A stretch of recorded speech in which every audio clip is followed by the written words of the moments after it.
Hello and welcome back to Pokemon Yellow. So in the last episode we just beat Brock and we made our way down Route, I believe this is 3 or 5 or something like that. Route 3. So where I wanted to stop off before going into Mount Moon is to look for our next team member, which is right in front of us. So I'm going to add Spearow to the team temporarily. I don't think it's going to be an end game. I don't think it's going to be an end game team member, but it's definitely a good flying type, and especially because we won't get access to another flying type. Oh, so apparently that was a bit much. So duly noted. But yeah, we won't get access to another good flying type until about midway through the game. A spoiler alert if you're familiar with levels and roughly when you're at that point in the game, you should be able to figure out which one it's going to be.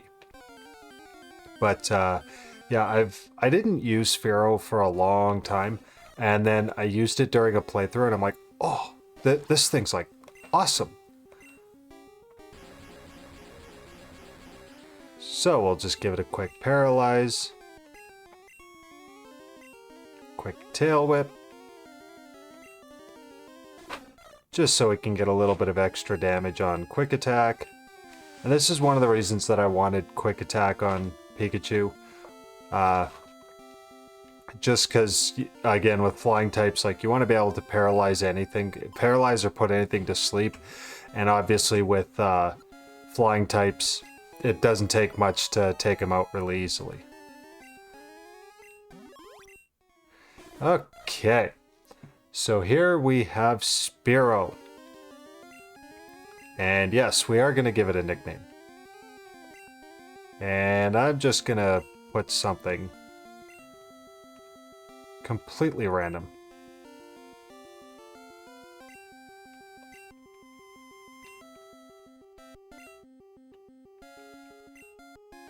Bugok.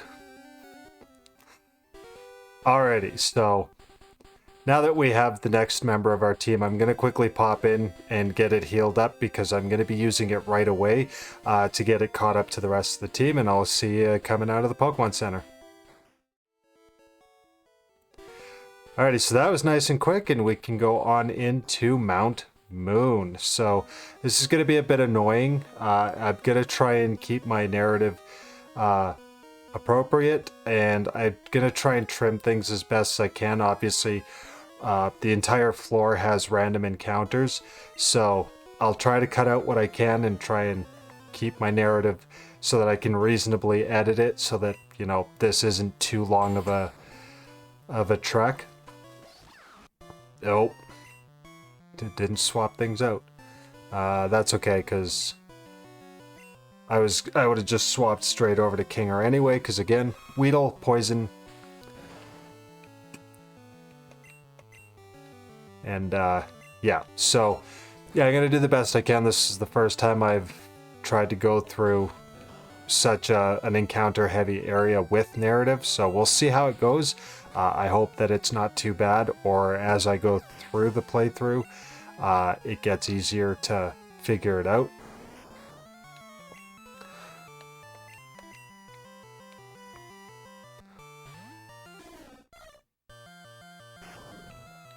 So there we go.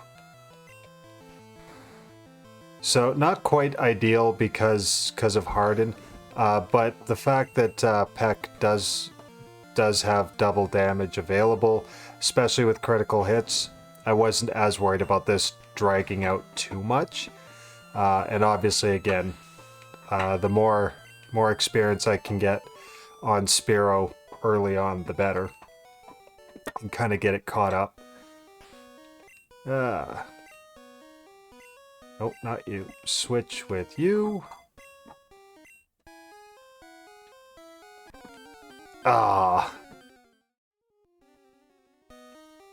Yeah, so, yeah, things like that. I'm gonna try and not mess up the cadence of my sentences too bad, but again, random encounters are what they are. And now we have a lass. I've got a feeling this is the one that has Clefairy. There's certain trainers that, yeah, okay. There's certain trainers that stand out that I do remember through various playthroughs, because obviously I've played this game a number of times. I've had it for a long time. Holy jeez. Okay, way outclassed. I should have been paying attention to that. So, yeah, we'll pick a slightly more appropriate opponent for this Clefairy. I didn't even take a look at its level, and if I had, I wouldn't have made that choice. Oh, this thing hits so hard. Okay, so I'm gonna quickly dip back to the Pokemon Center and heal up, because that's a lot of damage having been done this early in. And since I'm so close, I might as well just quickly head back. So I'll meet you all back coming back into Mount Moon. And now that we've rectified that nonsense, that was ridiculous. Okay, so Zubat. I have zero intention of taking on Zubats. Obviously, with their supersonic, it is just a pain. So, yeah, those guys are gonna get completely skipped over. I'm not even gonna try and farm some experience for them. And we have our first ladder. Okay, just another Zubat. Oh, an opponent.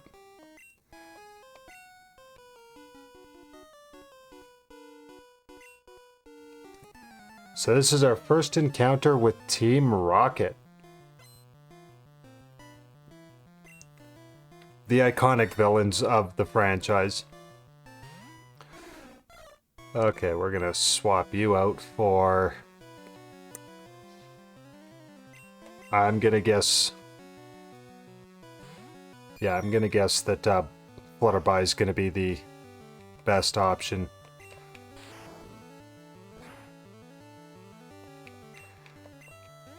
Oh, nice. So, yeah, I'm going to be doing a ton of swap training to get Spearow caught up to everything else. Or I guess Bogok. And it already hit level 9, so that's kind of nice. I want to say it's on a faster experience curve. And so that kind of helps make a big difference. And Rattatas, these are getting right around to the level where I don't want to be messing around with them. So just kind of want to take care of them as quick as I can. Obviously Double Kick's going to be the fastest way for me to do that. But we're getting right near the level where they learn Super Fang. Oh, okay. And now I've been forced to deal with a Zubat. Hopefully it's supersonic misses. Nope, of course not. I'm not that lucky. I don't even think it's the hurting myself that I mind so much. It's just that it takes more time every time that you get tied up in confusion. Because, yeah, Zubat's nothing. If you hit it, it'll go down. Oh, Kinger's getting close to evolving, so that's exciting. And what do we have over here? An HP up. So that's a vitamin. Those are nice to have. I'm sure I'll figure something out. I'm not going to use it on something early game.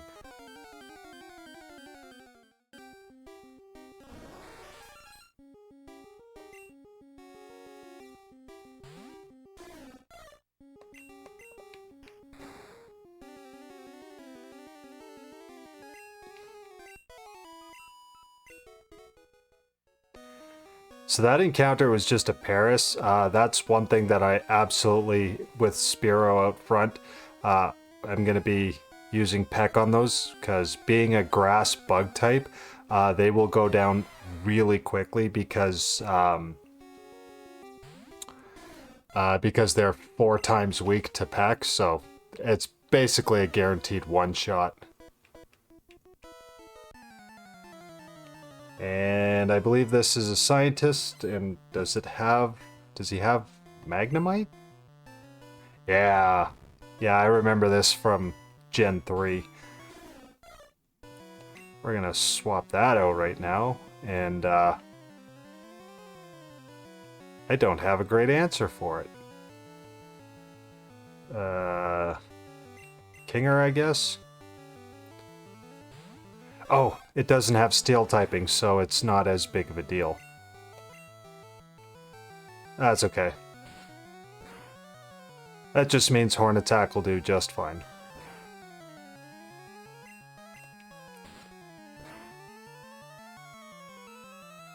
Oh, come on, really? Oh, that's always so defeating. When you get that close.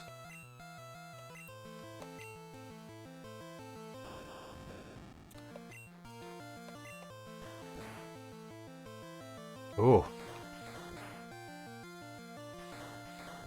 Oh, I thought that was gonna do way more.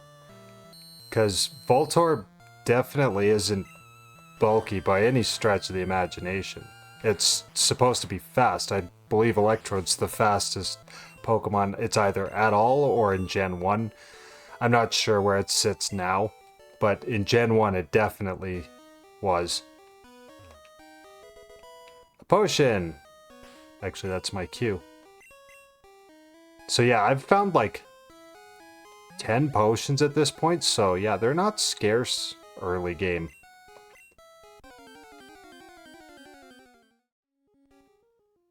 Looks like Editor Johnny's gonna be busy on this one. Rare candy, ooh, that's nice.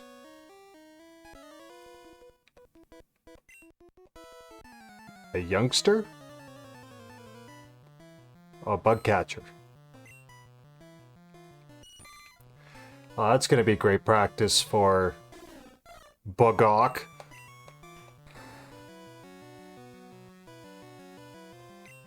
Oh, it held on by 1.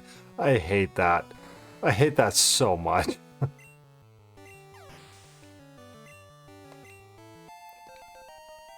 There we go, level 10. So it's catching up quickly.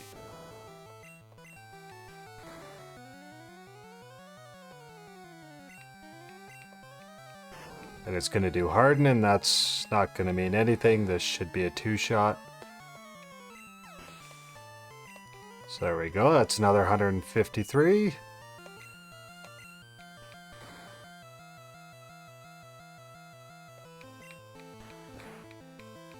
Wow, I'm actually surprised that Caterpie held on. Alrighty, and that's a bug catcher down.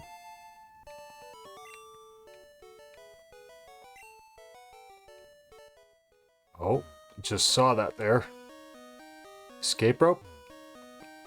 Hey, an escape rope. That'll be nice when I need to go back and heal up. I don't know if I'll need to. Like, if I'm being completely honest, it's not like it's world-ending, but to get through here, but the damage definitely piles up, so I'll probably want to towards the end of the dungeon. And this is going to be a last, and if I remember correctly, she should lead off with, it's either Oddish or Bellsprout. Oddish, yeah, okay. And then follows up with a Bellsprout. I promise I'm not looking at a guide, this is just me kind of remembering.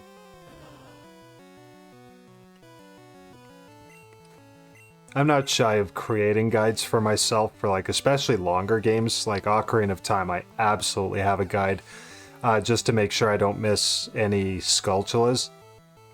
Those are always the terrifying thing. But for a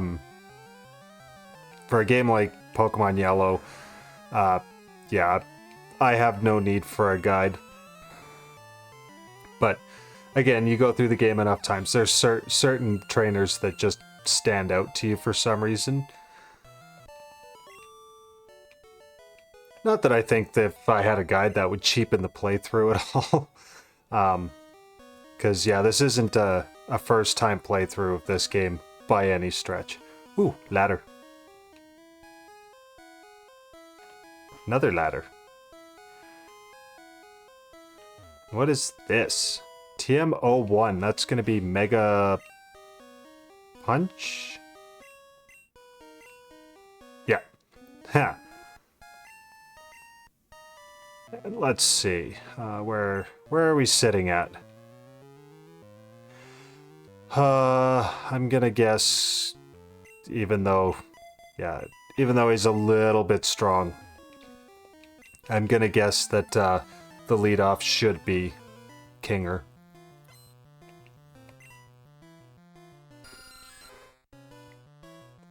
Okay, I guessed wrong. That should have been Butterfree or Watt.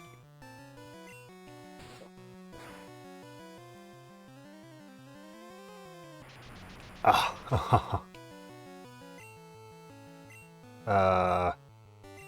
I'll give it a try. I got through. That's the other thing when you're doing a set playthrough, you kind of have to weigh out if you want to take your chance with confusion, because obviously every time that confusion kicks in, it's going to create a situation where if you hurt yourself, then that's more damage you have to heal up more frequently. And then you get stuck in this spot.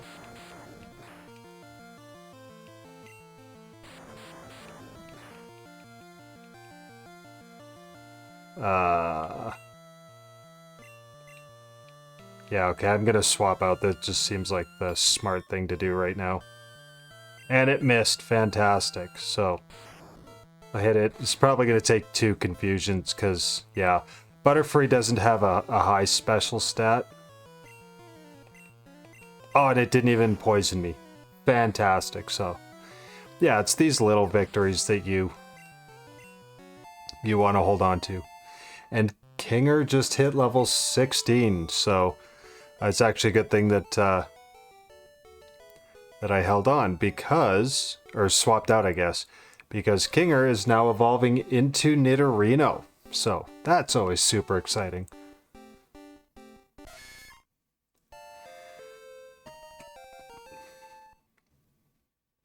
Alrighty, cool. So I'm not going to evolve Nidorino right away. I would be able to before I leave Mount Moon one way or another. But I don't really feel any desire to overpower the playthrough, especially early in the game. So yeah, it will come along eventually, but just not right now. Okay, let's get Flutterby caught up a little bit. Oh. Okay, random encounter with a Zubat. Yeah, definitely don't need to keep that in.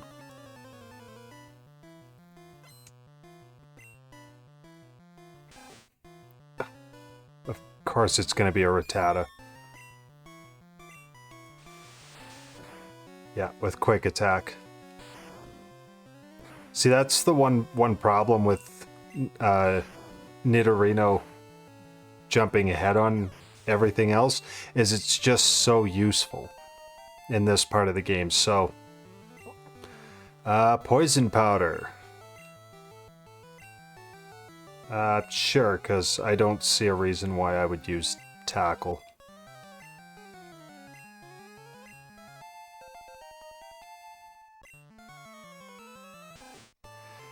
Yeah, another... Oh, I thought I was going to use quick attack again. Oh, there we go. Critical hit makes things nice and easy. Okay, Flutterby can just walk all over this youngster. I'll take that every day. Fantastic.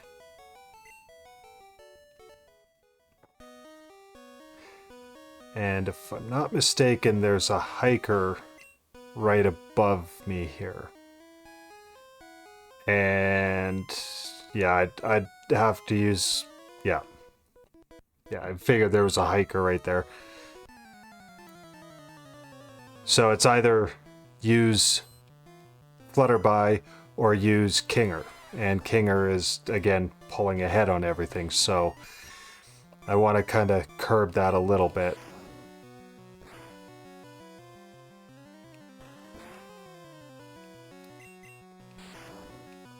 Does Geodude not know Rock Throw at level 10? I thought it did. Maybe that's later generations I'm thinking of. Rock types in Gen 1 got completely... well, I think we know the expletive that I want to use on it, but yeah, they got the short end of the stick for sure. Like Rhydon and Aerodactyl don't learn any rock moves naturally. They only learn normal moves. Stun Spore, fantastic, yes. Yeah, we'll get rid of String Shot. Oh, I should have gotten rid of Harden, because String Shot can actually be very useful, like against an Onyx. Yeah, I guess just keep swinging with Confusion. It seems to be working. Yeah, but yeah, like rock types just, I don't know where in the development they slipped through the cracks, but the fact that most of them don't learn any rock moves naturally or no good ones, it's just a big rip. Like, that's not fair. Why make them then? Okay, so we're making our way through nicely. And yes, so this is where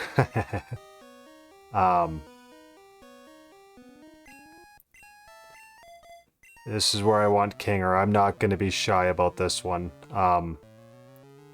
because this next rocket, because I don't want to leave any of them behind and leave behind valuable experience. But this one rocket is kind of why you want to be terrified of Rattata and Raticate.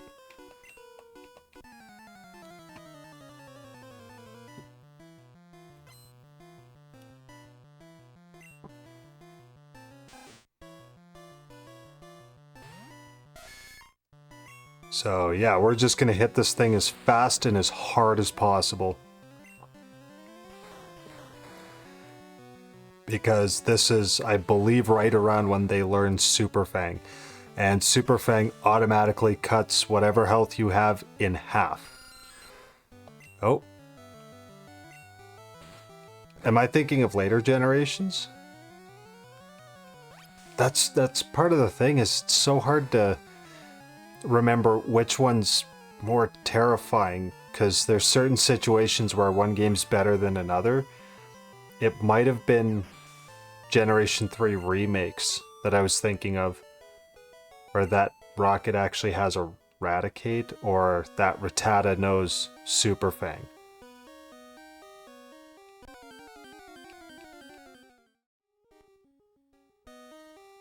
And I bet you this is where all the encounters are gonna get really dense now.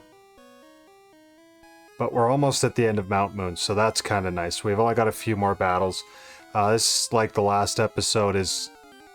it's probably going to be a little bit longer. There is some stuff I can cut out, but I anticipate this is going to be a little bit longer of an episode.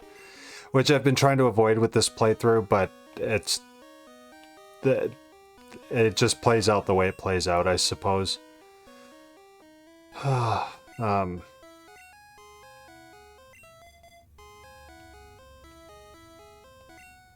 Yeah, I'm gonna have to heal up Kinger, and he's gonna have to kind of...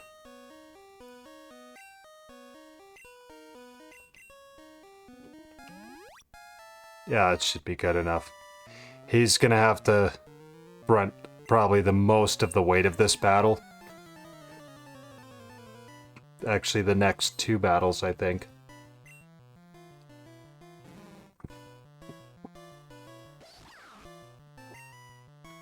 Okay.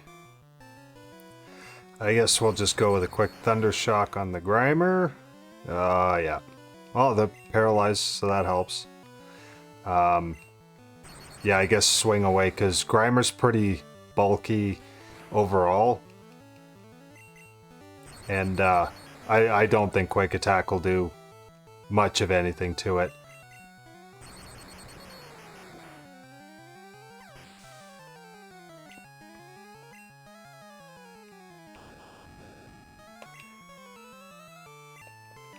Okay, so I got Tail Whip. It's probably going to Screech. Yeah.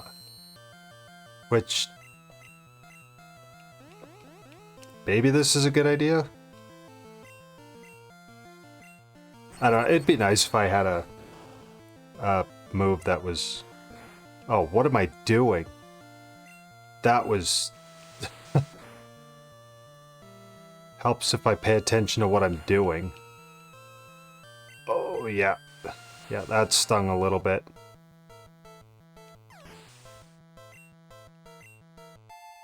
Oh, there we go. Level 14 for Watt. Let's hit Coughing with a Thunder Wave. I do believe it learns Poison Gas this early.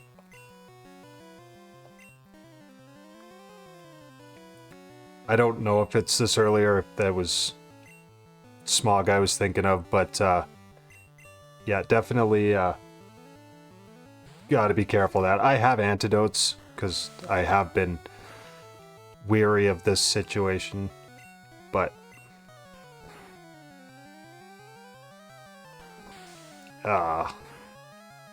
19. I should get through one more, no problem. Oh.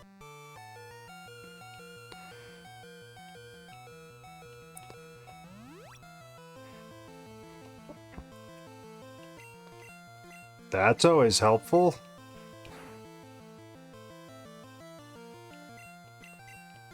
Yeah, if you could stay paralyzed, that would make this much easier for me.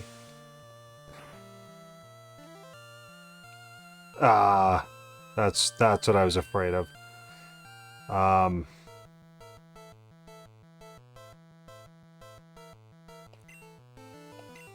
think I should be able to survive. Oh yeah. I thought the poison was gonna do a lot more than just 2 damage. Yeah, then I had nothing to worry about there. There we go. So I finally have to use an antidote. Those are still the same 5 I bought originally. And I guess use up a couple of my potions, get my team a little bit more squared back up.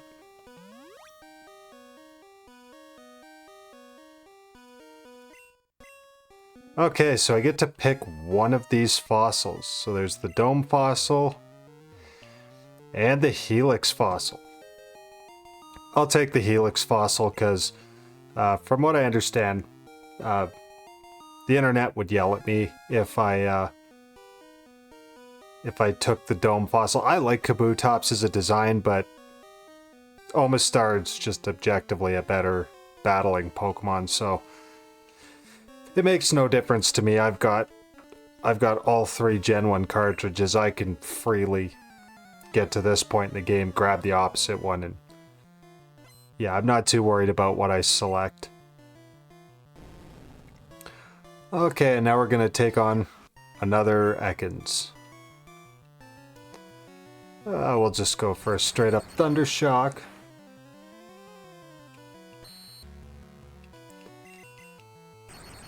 See if we can just bully our way through this one.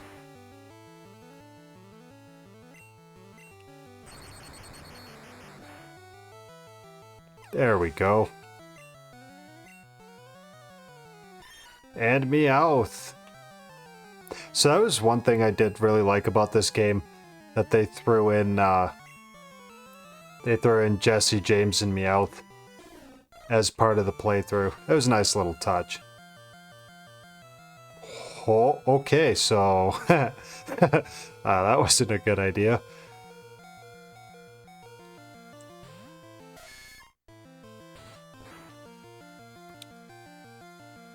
Alright, my turn. Oh.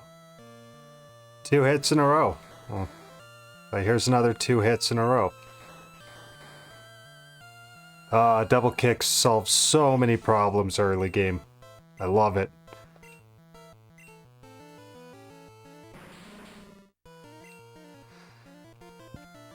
And yeah, sure, why not?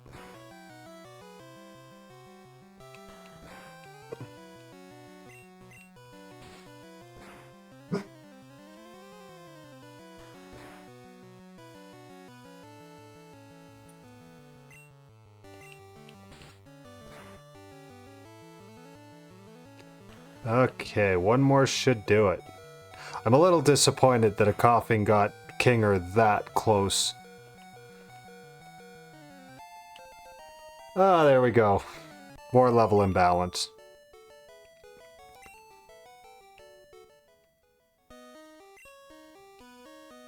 And wha-bam!